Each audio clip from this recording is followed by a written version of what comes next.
Tonight's episode of TWITS is brought to you by Frost Brewery.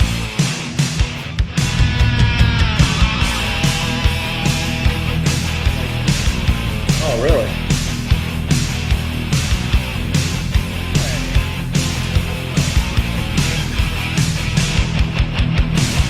Break down the walls of forever.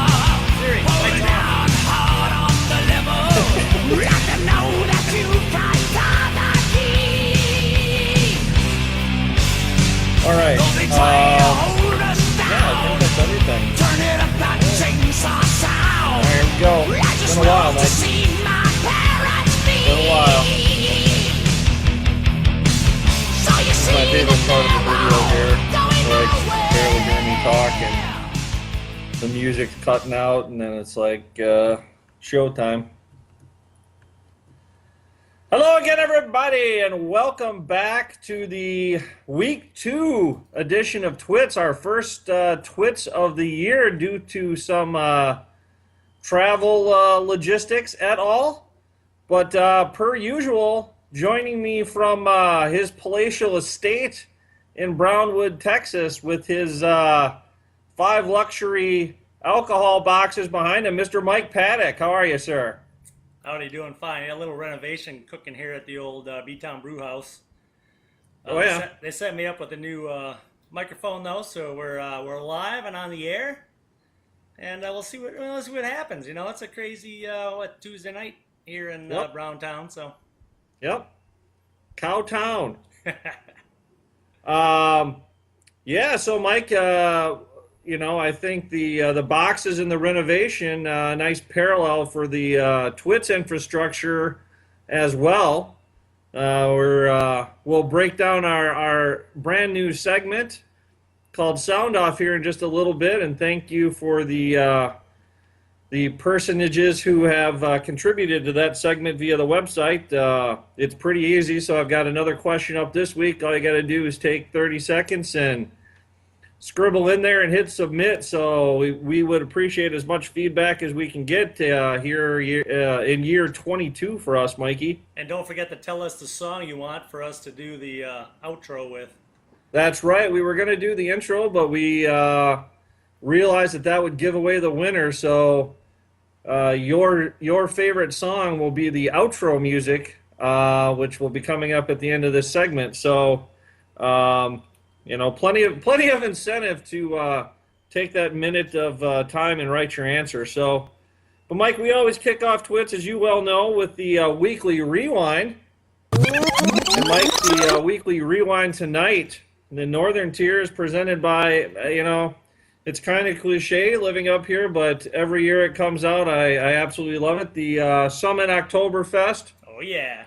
Marzen style. It's, some people like the Sam Adams, the Leinenkugel, outside of your more elite type beers, but of your semi-commercials, this is my favorite, and I'm going to knock down one here before I delve into Week 2's results. Yeah, and I one of the things you talked about travel. I was up there for the NFL Week 1 kickoff Yes. for a business trip. Came in a little bit early, and yes, I was able to imbibe in quite a few of those at Yes. the old Green Mill off of Century Avenue, if anyone's familiar with that. The Green Swill. I've been there many times. Not too far from the 3M campus, I believe, Mike. Yeah, not too far at all. All righty. All right, Mike, well, let's take a look back at Week 2, the usual 5 supple matchups. We had the Commish squaring off against arch nemesis Bill, and the Commish extracting a bit of revenge, 70-35 over Bill, paced by Kelvin Benjamin and his 17. Evan and Thad squared off, and Panthers all over the weekly rewind here. Evan gets 12 out of Greg Olson. Thad gets 8 out of Carolina in a 59-32 Evan win. Nip and Tuck affair, Greg and Wayne, 63-58, your final.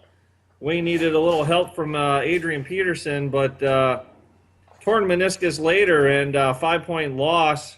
He did get 17 out of Denver's defense with a couple late tutties, though. Tom 59, Mickey 46. Blake Bortles pacing the way for Tom, and DeAndre Hopkins for Mickey. And then Mike, a matchup came down to the Monday night game between you and Tim, and Mike, you squeak out a 5-point victory. Once again, Panther Graham Gano pacing the way with 16 points. And Tim got out to an early lead thanks to Tyrod Taylor's 15. But you were up to the challenge and battled back in that one for a 5-point win. So thanks to a Cutler injury, yes. Yes. There's your week 2 that was. So this new segment, Mike, let's break right into it. I don't know if we have a sounder, but I'm going to just see if one plays here. There you go. So this is the sound off. So I got 3 responses to the question of the week, Mike, which was, what is your favorite memory in the 22-year history of the SFFL? First got a response from Timmy. Evan playing guitar during the late rounds of the SFFL draft on speakerphone. I remember that. He and Wayne had a jet, and there was presidential references and some strumming going on long distance. So that was a Ruben drone draft too, I believe. Yes, Mike. Well, we can segue into that. That was actually my favorite moment from the SFFL was Ruben Drones trying to be drafted 3 times. Much like the vaunted Vossi beer spike debate, we don't know whether that was intentional or not, but nonetheless, 3 times at least, I believe, Ruben Drones was attempted to be drafted. Then we had Greg. Greg, very specific, January 2nd, 2006. I couldn't believe my eyes when I walked into Parkview Golf Club in Eagan for my surprise 50th birthday party, and almost all of my fellow SFFL league owners were there as well. Yep. Another great memory. Also a home of potentially my best one-liner of all time, when your wife, B-Town Brenda, Greg was coming in, and she was already standing up, but I told her, I was like, Brenda, stand up. And relating to a little play on the height there, and I don't think she responded real well to that, but I like that one-liner. And then finally, Mike Thad hopped in the Wayback Machine, the DeLorean, when the power went off at Evans Place, and we did the draft by candlelight. So that was way back in August, I'm guessing, of 1995. Yes, we did the second half by candlelight, with one Paul Rock and Roll Lockridge drafting nothing but Golden Domers and L.A. Raiders. So, Mike, do you want to chime in with a memory of your own from Cowtown? Well, mine was also the Ruben drone draft. My favorite one-liner from that was after about the 3rd time Evan tried to draft him, Mickey said, "Hey, you might want to trade Ruben Drones to Evan right now." That was awesome. Yeah, and then I think that led into the old speakerphone and the guitar. So yep. But give it to Greg. I did not. I remember going to the surprise birthday. Yep. Is it Renata or Renata? I always get that mixed up. I think it's Yeah, Renata. Renata. Yep. Is it Renata? Okay. Yep. I remember her setting that up, and it was a lot of fun, and good to see everyone out there. And he was, definitely surprised, and he put the date on there. So thanks for the. Yep. That was 10 and a half years ago. So. Yep. Did you ever get your picture frame? Yeah, I'm still waiting on that. I brought that up over the summer when we were up there for the summer meeting, and I never did get my Jimmy Buffett. Yep. That's right. Speaking of that, if you want to, while this is going on here, we're talking about this during the editing phase, Mike, if you want to throw up some of the pictures, we actually got, when you were up here, we actually had a chance to hook up with Greg over, where was that? That was a Urban Growler. Urban Growler, and so we can probably throw up a few photos from this summer. Had a few beers with Greg. It was good to see him again. It's been a while since we've seen a lot of the Shuffle in person. With this newfangled technology and stuff. So yeah. And Mike, I don't know how this question got in here on the sound off, but B-Town wants to know why you spend so much time in the garage in the fall and why the water's constantly running. I don't know how that one got in there. So I figure you can talk to her about that one. Also, Mike, someone anonymous here wrote in and asked me how I got my team name, the Forever Uncleans. And so I figured it pertains to the league and a character named Rafi in the league. Oh, the league. Gotcha. Yes, The the TV league show. on FX, a former series. And I figure I can show a little brief, we can put up a little brief clip here of Rafi, and this kind of explains a little bit of why I like Rafi and the team name. So let's go ahead and take a look, Mike. Between the Dre tones and the hummus and the Your barf. stomach hurt? What's that? Jeez. Unbelievable. Nice job vanishing, Taco. The only thing vanishing are our deli meats. Hey, honey, I'm home. Oh my God, what is this, a youth hostel? You guys look great. Where you been? Out. We were at Andre and Megan's baby shower. Don't tell him. She's pregnant? Yeah. Oh, God, I hope it's not mine. Why would it be yours, I've been Rafi? jacking down on their towels like crazy. You think that's how it works? Yeah, she puts the towel on, my biz gets on her leg, swim, swim, swim. Next thing you know, 4 months later, baby Rafi comes out. Well, congratulations if you're having a baby, No, Rafi. I don't want a baby with Megan. Plus, if you must know, my very serious girlfriend Margaret and I have been trying. Oh. You and Margaret are still together. Yeah, but I don't know if she can get pregnant or not. I'm starting to worry she might be seedless. Either way, it's time to go. Cool. Yeah. So you should be... No, I'm sleeping back here behind the couch. What? Why? Because Margaret's already back there, and I'm already hard. So you guys should probably get out of here pretty quick. What? You know what? You might be right, Rafi. Cool. It's about to get weird. You guys are welcome to stay and watch. I'd love the audience. Ah! Oh my God! What? Ah! No! Someone murdered Margaret! First Sophia and now Margaret! Someone's murdering the women that I love! Just gonna go to bed now. 1, 2, 3. Oh, baby. Oh, one last time, baby. Oh, this is Rafi, the last the remote- time. Don't judge me, Brian. I need you to look at me, Brian. I need you to look at me so I can finish, Brian. Oh, no. There are seeds. She was pregnant.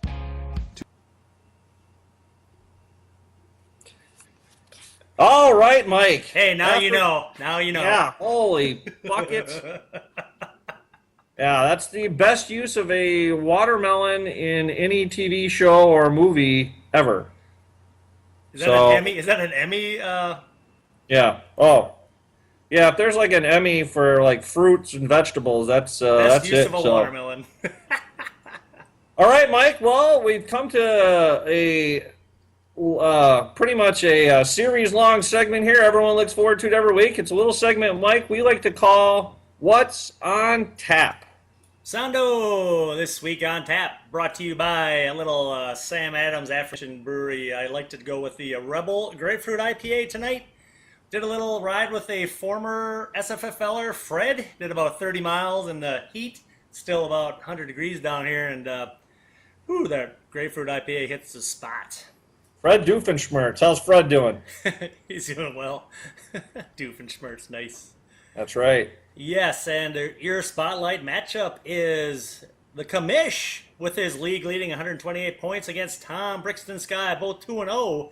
Tom coming in with 104 points. Jeff leads at all-time points, 1404 to 1387. And the series 17-16-1 is toy like a tiger, winning the last 5 of the last 7. So that's your spotlight matchup. Moving on, we have Wayne Bagel. 1-1 this year with 108 points versus Mickey Crazy Mom. 1-1 also at 119. Mickey does lead the all-time points, 1327 to 1147, and the series 21-12, winning 6 of the last 7. Wayne needs to get off the freaking schneid there.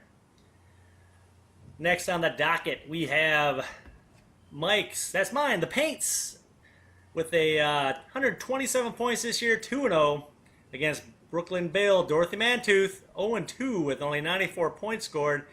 Bill does lead the all-time points, 359 to 333, however, and the series 4-3, winning 2 of the last 3 matchups. See if I can keep my record going.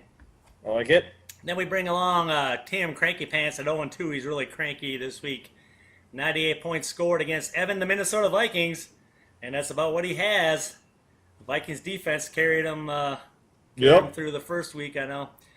At 1-1 and 116 points, Sim leads the all-time points, though, 1539 to 1372, and the series 23 to 13, winning 6 of the last 7. We got a couple of big streaks going on there with matchups. No doubt. And then bringing up the rear, Greg Scruffs. I believe that's He's got a new name. I didn't see that change. I believe that's his dog, if I'm not mistaken, right? Oh Scuffs? yeah. His dog also in attendance, I believe, at the Urban Growler. Yes, and don't mess with Scruff or Scuff. Nope. Don't call Nope. him Scruff either. Oh, no. Yeah, we saw one guy make that mistake. 104 points this year gets him to 1-1 against Thad Brick Walls. Little bit of crack in the mortar though at 0-2 with 77 points. Hello. But Thad does leave the all-time there, 1709 to 1561, and the series 24 to 18. But Greg has won 3 of the last 4. That's your what's on tap, and we'll see how things shake out. Little quick read smack. I like it. All right, Mike. Well, let's move on to steals and heels, a segment we debuted last year to much acclaim. This week, Mike, our steals, running back Matt Forte, projected to get you about 9 fantasy points, got you 23.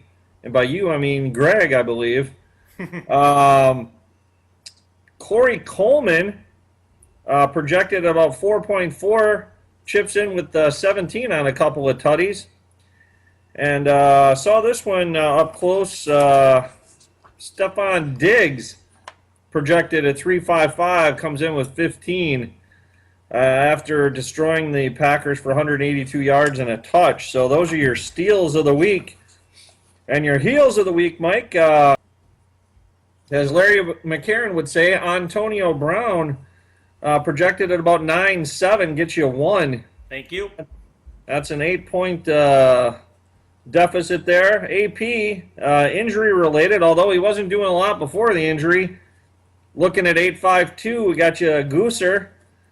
And then my boy AJ Green, after a monster week 1, comes back to earth a little bit. But I think after watching the Steelers pretty closely twice, I think their defense is better than advertised. I think it's trending more towards the mid-90s defense than the defense they have displayed the last couple of years, shutting down Washington and Cincinnati. So, yeah, AJ projected at 8.7 and only got 1 also. So there's your steals and heels of the week. And that segues nicely, Mike, into our inaugural Chalk Talk. Chalk Talk presented by Mott's Paint, better paint with Mott's. Mike, nothing happening last week due to the travel, so this week we're going to just kick off this poop show with a little trip down to Sunday Night Football. I can't believe this is a Sunday night game. I'm guessing after this they're going to start flexing this stuff starting in week 3 going forward, but it's got your Bears after just pretty much destroying every TV in America on Monday night. Now they get to do it on Sunday night. Mike, they're traveling down to the somewhat unfriendly confines of Jerry's World, and the Cowboys only laying 5.5 in this one. I will go ahead and take those points and lay them down, barring some backdoor cover by Chicago where they're up big and then sneak back in it. I can't see any way that Dallas doesn't go ahead and win this game by a touchdown. So I'm going to go ahead and take the Cowpokes on Sunday Nitro. Mike, what do we got coming up? Our first dog of the week. Sondo, your dog of the week. We're taking a road dog. San Diego going into Indy, getting 3. I don't know how, but I'm going to take it. I mean, yeah, we have a couple injuries on San Diego, but guess what? Melvin Gordon's running great. There's receivers popping out of the woodwork. What did, I believe, Phillip Rivers was one of your top quarterbacks last week. Indy can't stop anybody. They can't freaking block anybody. So let's go with San Diego and the 3 points. I like it. Yeah, Indy's secondary is they literally are down about 5 people. So the week 1 that was a crap show between them and Detroit. I mean, all they had to do was hold Detroit from their own 18-yard line with like 30 seconds left, and their secondary couldn't do it. So yes. So I like that pick. All right, Mike. Well, that'll lead us to the end of the segment here, the end of the show, and our game of the week. This week, Mike, not a lot happening on Sunday or Monday night, so we're going to take a Sunday day game. We're going to go to Riverfront Stadium, Mike, where the Bengals have their home opener when they face a Denver squad that some would say struggled a little bit last week against Indy, but the defense closed it out at the end. Who do you got in this one? Yeah, actually, I think Cincinnati played tough the first 2 weeks. Obviously, they lost to Pittsburgh, but that's always a tough game for them. And the home opener is going to be in their favor with Denver trailing from the West. So I like the home team in this one. Give me the Bengals. All right, well, we're gonna be in unison here week one. I think I don't see the Bengals going to 0-3. Trevor Siemian has looked good so far, protecting the ball, not making turnovers, unlike certain number 12s. But he hasn't been on the road yet, so I think this is going to be a little bit different experience for him. Cincinnati should be battle tested after facing two pretty stout teams, at least defensively, in the Steelers and the Jets. So they got another challenge on their hand, but no DeMarcus Ware out for 4 weeks, so that won't hurt. So yeah, I think a field goal game, but I will hop on the Paddock bandwagon and go with the Cincinnati Bengals. So no ground gain for either of us in week one. That probably means, by the way, go bet the house on Denver. So, See. All right, Mike. Well, that wraps up a week 2 episode here. If you want to catch this episode, Mike, any of the past episodes, you can head on over to vh1classic.com or just log on to YouTube under the TWITS channel. So until next week, Mike, we'll go ahead and bow out, say adios, and we'll see everyone back here better than ever next week. Adios. Here's bad company for you from Greg. There it is.